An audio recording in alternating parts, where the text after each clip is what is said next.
Shalom. Hélas, tu es très occupé à chercher de l'argent, à te faire une place sous le soleil des vanités.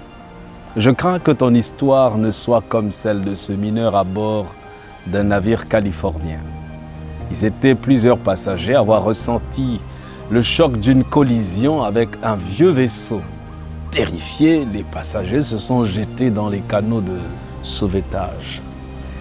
Mais il n'y en avait pas assez pour tous et le commandant de bord ordonne à tous les passagers de sauter par-dessus bord et de s'emparer de morceaux de bois pour regagner la rive. Tous obéirent aux ordres et se défirent de leurs vêtements supplémentaires. Miraculeusement, ils furent tous sauvés du naufrage à l'exception d'un seul passager. Pendant que tout le monde se battait pour échapper à la noyade, un des passagers, un mineur, s'était emparé de quelques lingots d'or qu'il a attachés autour de ses jambes. Il en avait pris plus qu'il ne pouvait gagner pendant toute une vie. Mais quand il a sauté à l'eau, ces lingots d'or l'ont entraîné au fond du Mississippi.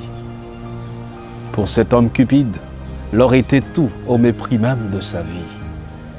Les possessions matérielles étaient le centre de son existence. C'est bien dommage de vivre de tels scénarios sous nos yeux impuissants.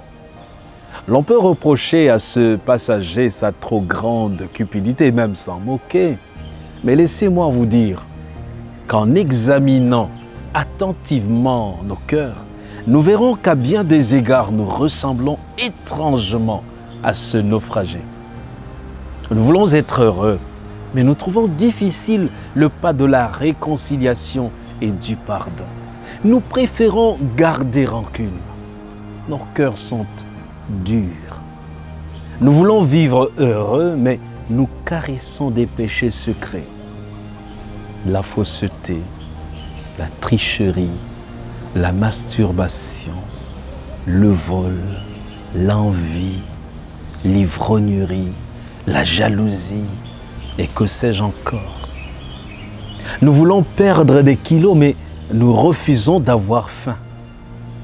Nous tremblons devant la nourriture et jeûner nous semble impossible. Hélas, nous ne serons jamais heureux. C'est malheureusement aussi l'une des caractéristiques du figuier stérile.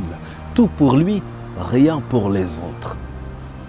Je nous invite à considérer ces paroles de Jésus que l'on trouve dans Marc au chapitre 8, versets 34 et 37 à 37 plutôt. Si quelqu'un veut venir après moi, qu'il renonce à lui-même, qu'il se charge de sa croix et qu'il me suive.